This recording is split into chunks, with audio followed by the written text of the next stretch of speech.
the fact that Russia is winning and that the Ukrainian forces are melting away now, this is the moment when Putin, with all the forces at his disposal, can try to wrap things up in a sort of final stage of the war. And there isn't a thing we can do about that. This is the Friends of History Debating Society. I am Gaius. Germanicus is here. We're in Londinium, a cup of wine by the Thames, a little chilly, winter coming on. However, the centurions have gone home, and we're not reading poetry. We're discussing the 21st century. Compelling now because of headlines we always knew were coming. We've been impatient for months. Germanicus, I read from the Daily Telegraph, London reporting. These are hawks reporting. Zelensky says he needs NATO guarantees before entering peace talks with Putin. Subhead, Ukraine president demands alliance support and a, quote, good number of missiles before, quote, meeting with the killers. Germanicus, Zelensky's looking for a peace deal that makes him a winner. Putin can see this. The Kremlin can see this. I think any reader of history can see this. What will he take? What's enough for him to stop the shooting? Good day to you. Good day, Gaius. Good evening. It's not up to him. What will he accept? He'll be told what to accept. And ultimately, that bottom line will be from the next president of the United States. And it may be a tough message. I can't see Zelensky continuing on as the leader of Ukraine in any kind of negotiated settlement. And he is desperate to find some kind of denouement that will allow him to represent that he fought heroically, did as much as any man could do, any stainless hero, and therefore he should receive the rewards of someone who sees himself at the level of national savior, for example, comparable to Winston Churchill. And all of that is oozing between the lines of his démarche. But I can't see that any of that is going to be realized. Right now, there's a lot of grandstanding going on, and I'm not sure how that continues much longer. The big crux of any settlement is what has happened to Ukraine in the wake and in the process of this war. And the level of casualties, needless casualties, because it's a needless war, is so high that it rivals that of the French in World War I on a per capita basis. All of that's been hidden because Ukraine has been so adamant about not releasing any casualty figures. And when it becomes clear that the nation has been driven into the ground and that its young men have been, well, its young men and its older and old men have just been wiped out by the war. And all of those who've left and fled abroad or deserted, and there are more and more of those now, or taken prisoner, and there are more and more of them. All of that is a token of a hollowed out society. So it's hard to see how Zelensky can survive all of that coming out. And as far as I'm concerned, it's hard to see Western alliance politics surviving with the imminence potentially of a new German government and a new French government, both of which are sending elites crying to the heavens in lamentation. They will. They're presiding over crumbling countries, and so it's a matter of how the U.S. manages to wrap this up in a way that isn't too shameful. And one of the levers that Mr. Trump has is to raise this terrible specter of casualties and of the dead, and the fact that those are the token of a policy that led to the destruction of a European country. And we didn't simply preside over it, we orchestrated it, we funded it, we strong-armed people, we encouraged Zelensky to impress people, men in their 60s even, into service in which they would die within days of being dumped on the front lines. All of this is something so awful in what it says about the United States, and especially of a United States whose entire mythic identity is built around the Redeemer nation and of the U.S. saving good people from evil around the world. Now it's going to be the opposite. And the one thing that is available to Mr. Trump is the bully pulpit, where he can lay all of this out and say, well, look, this last administration set up, it nurtured, it groomed, it curated a war that has destroyed an entire nation and an entire people. And we're not submitting, we're not allowing Russia victory. We are leaving on the basis of ending this terrible thing. Now, it's probable that he will do something different, but that option is available to him as a means of extracting the U.S. from the war. But the ramifications of the war are going to be felt as tremors throughout the alliance for all of the reasons that I've adumbrated. It is a disastrous war, and you can only fight so many disastrous wars. And the fact that Americans haven't died, or died in relatively small numbers and not acknowledged, it doesn't matter, especially if we suborned an entire nation to sacrifice itself, and to sacrifice itself for what? So in many ways, ending the war permanently in the kind of settlement that Mr. Putin demands would be a mercy for Ukraine and for us, and I think in many ways for Europe, and it would end this whole horror show. And what the current administration and a lot of the firebrands who hope to be in the new Trump administration are pushing is some kind of face-saving settlement that will allow Ukraine to be rearmed, and all of its very young men at 18, even below, will be marshaled into a new army, which can then be sacrificed some years down the road in another war. It's just too horrible to contemplate.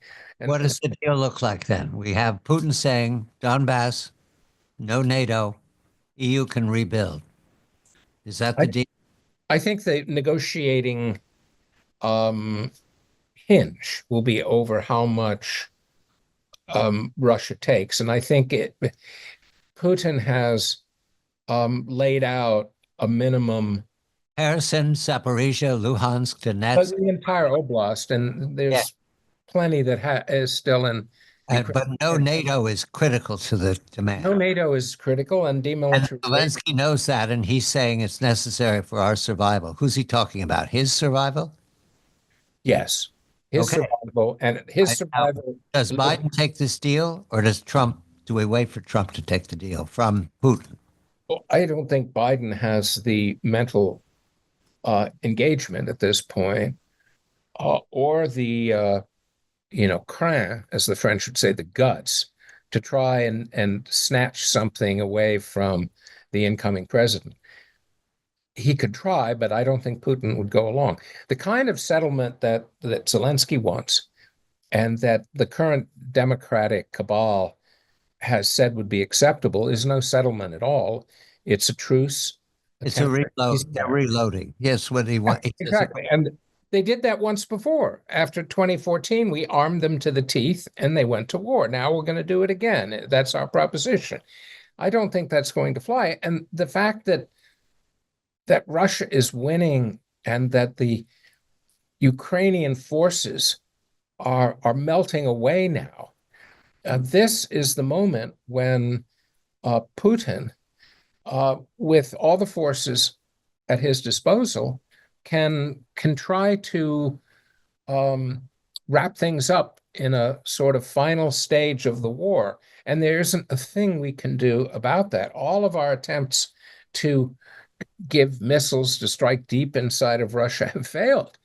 And more than that, distracting efforts to um, get the Russians Yeah. Failure, I accept Syria. because I'm trying to find what the deal is. Now, I tell the story. January 20th, 1981, Ronald Reagan is sworn in as President of the United States. He steps to the podium to deliver his inaugural address. 3 minutes into the address, the news comes that the hostages have been Yes, right. put on the airplane in Tehran and are flying out of the country. 3 minutes into his presidency. Are we Right. going to see that? And It's Trump would aspire to that as well.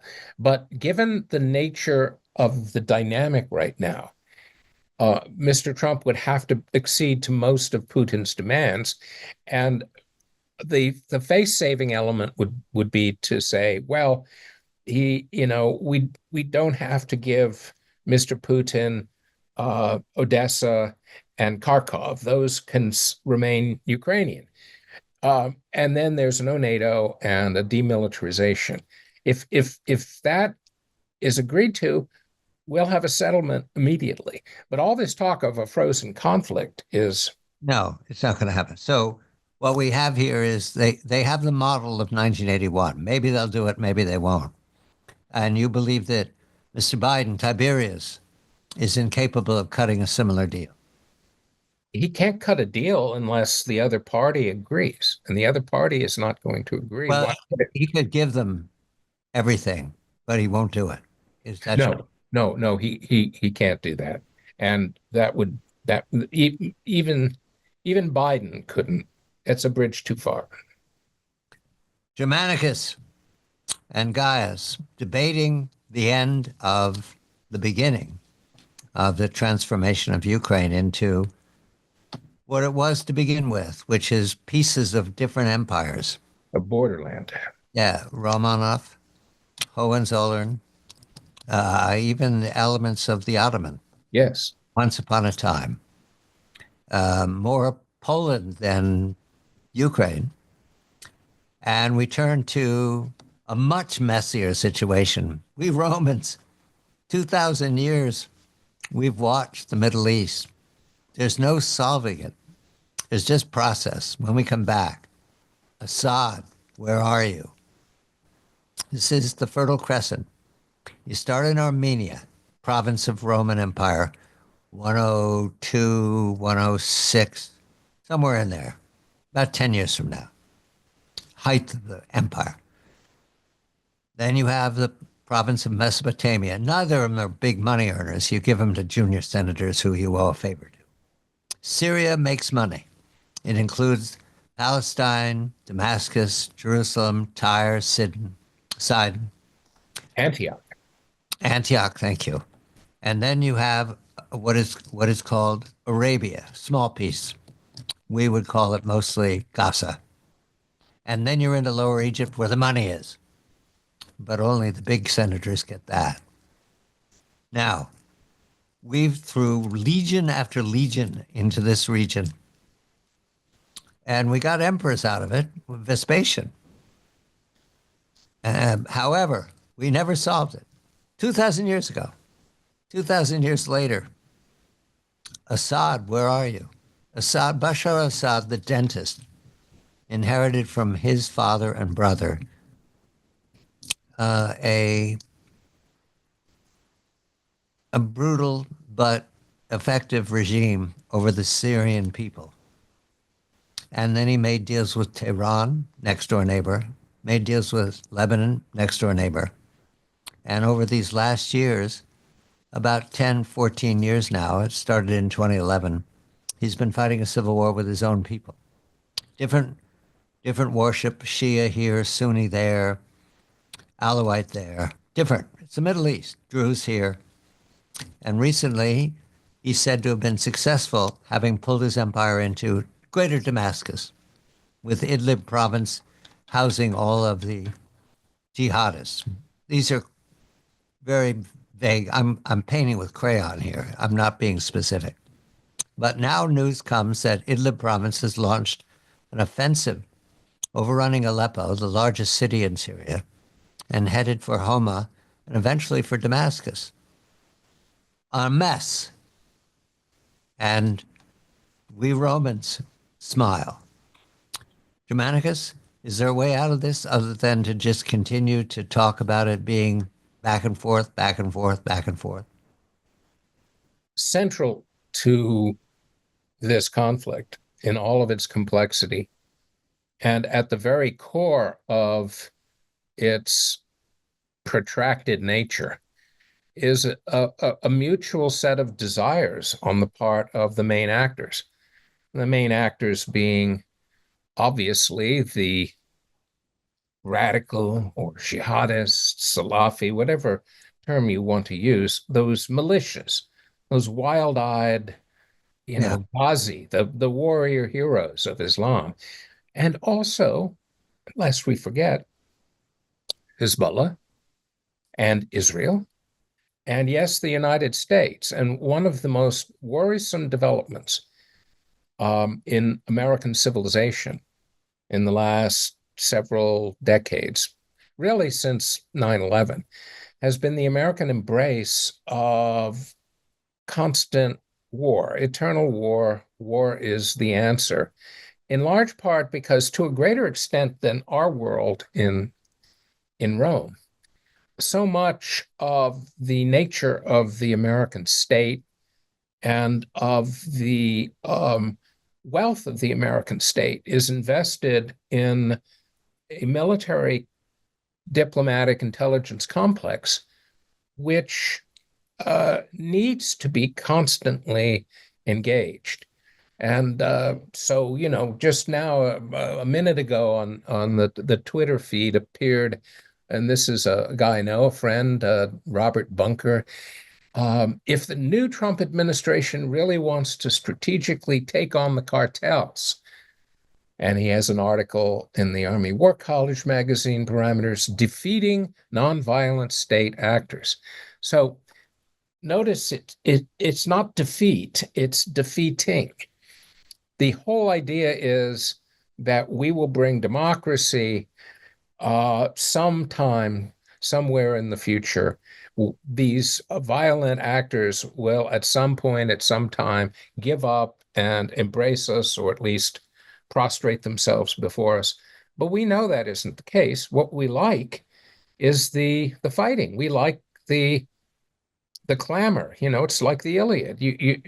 We are now inhabiting an ethos not unlike that of the Iliad, where we're fighting all the time. And we support wars because the wars are going to bring something in the future. But of course, that's never, ever required. This really goes back to some extent to Vietnam, but Vietnam was a debacle.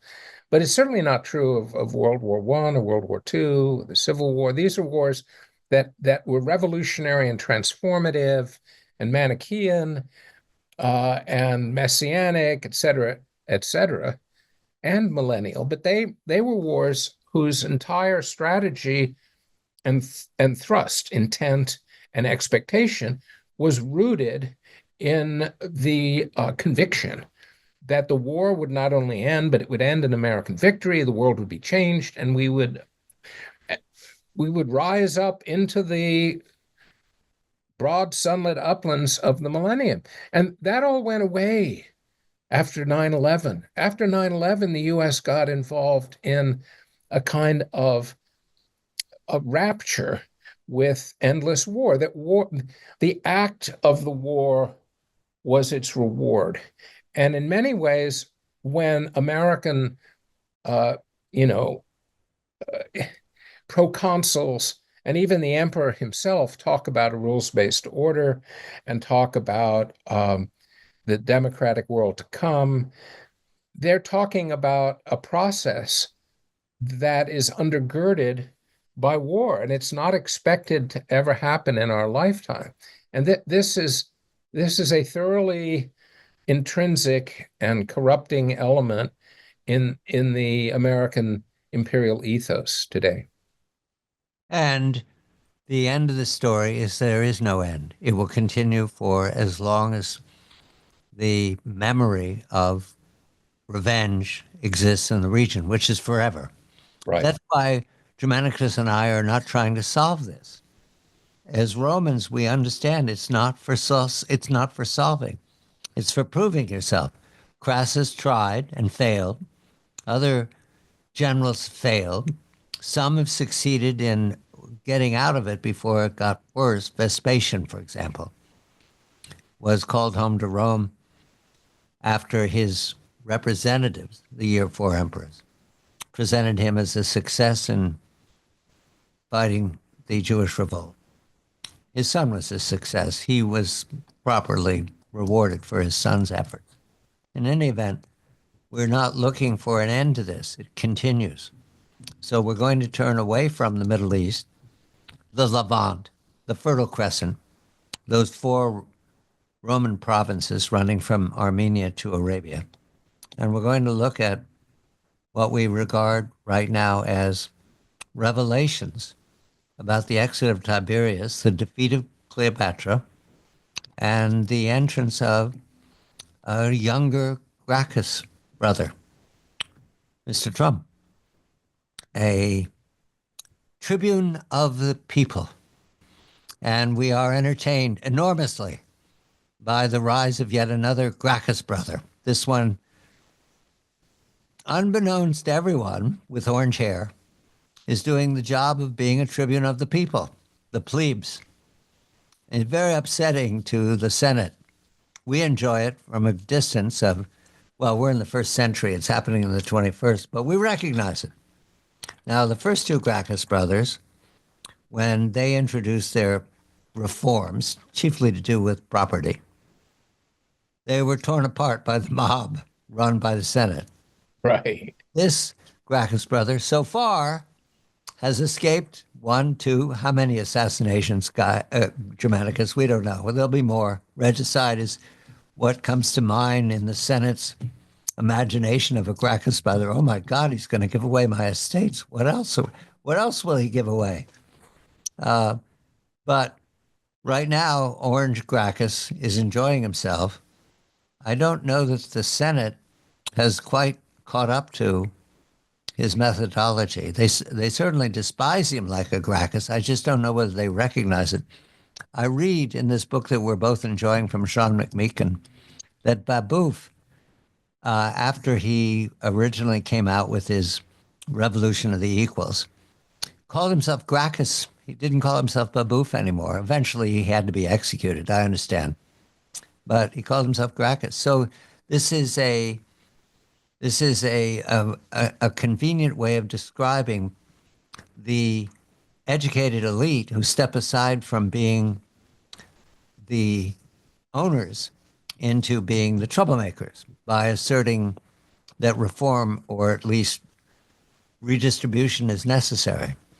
Your measure so far of the Orange Gracchus and his contest with Tiberius and Cleopatra. The election is behind us, but that's not the battle now. It has to do with the elite. Are they coming to terms? I think an important insight, not just an insight, but what the French would call a frisson, a little shiver up the back of your neck, is the fact that, as you mentioned, Mr. Trump has orange hair. Well, who in the great world of mythic heroes also had red hair? Well, it was the wily Odysseus, because there were lots of Greeks being Dorians and Achaeans, Indo-European peoples had red hair.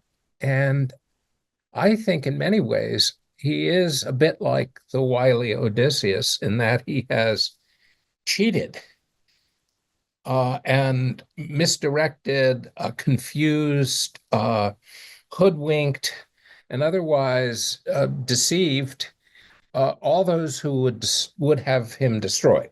And this is a remarkable story, and much better at it, thus far at least, than his ancestors, the Gracchi. He is poised to do more as emperor. And of course, the Gracchi suffered, it was no fault of theirs, that the Roman constitution during the Republic created a tremendous insecurity and exposure of anyone who held a high office, and that it was very hard unless you pulled a Marius or a Sulla or later on a Caesar.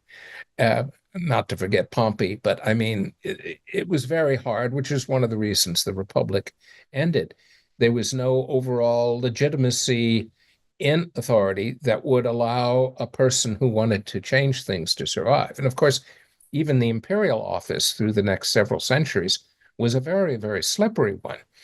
Now, what Mr. Trump has managed to do is find himself in the imperial office again with not just the legitimacy of an election, but also the authority of the manner of his victory. And so he is in a position now to entertain and perhaps even realize the kinds of things that the Gracchi were never allowed to. And he does have the support of the people. And given the fact that this is a democratic imperial system, it works in his favor in terms of survival, I believe, better than the precarious and slippery world of politics in the Roman Republic. Do the senators recognize that we've been here before? You mean the American senators? Yes, yes. No. No, they called senators, and they're in a Capitoline edifice that is an homage to us. I mean, everything in Washington is a necropolis in the manner of Rome. It's not just obvious, it's overwhelming. And yet it is not informing, I think, their day-to-day compass of mission, what they need to do, and the way in which they need to do it. And of course, as we both know, being in that world, Romans were intensely informed by that sense of mission and the role that they played in their lives in maintaining the vision. And in many ways, that's why, and I think we talked about this almost 20 years ago, that's why emperors would always try to invade Persia, because they were trying to be Alexander, just as Alexander felt himself channeling the mythic divine spirit of Achilles. And so the Romans were imbued with what they had to be and do. And that has not carried into American life. But I do think, as an exception, that Trump does. He really feels himself in the role that we are according him. We'll end with this. A wonderful quote. A dictator from South America once upon a time. For my friends, everything. For my enemies, the law. Germanicus is Michael Vlahos. I am Gaius, John Batchelor. Londinium. We're off to Aristophanes, making fun of Socrates. That's what he does. The thinkery is Socrates' school, and they spend their time measuring the jump of a flea, the buzz of a gnat, or how to make a fish hook. The thinkery. You didn't know that they made fun of Socrates in his time, did you? Yes, well, they did. He was dull. Aristophanes, this is a genuine comedy, although there's thinking, which has a Roman eye. Well, I go get popcorn. We'll sacrifice to God Augustus on our way. Friends of History Debating Society, I am John Batchelor.